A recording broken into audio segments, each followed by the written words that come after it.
এই যে আমরা একটু আসছি পার্কে এখন ঘুরতে। এই যে বাবা ছেলে মিলে খেলছে। এই দেখো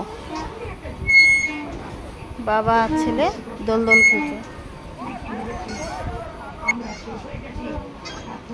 ছেলে তো ঘরে থাকেই না, সেই চিৎকার।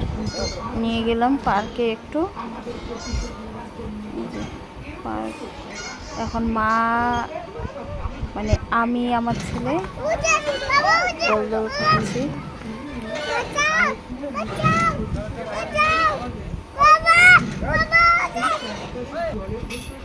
ছেলে স্টাইল করে দাঁড়ানো। এই যে দুষ্টু ছেলে।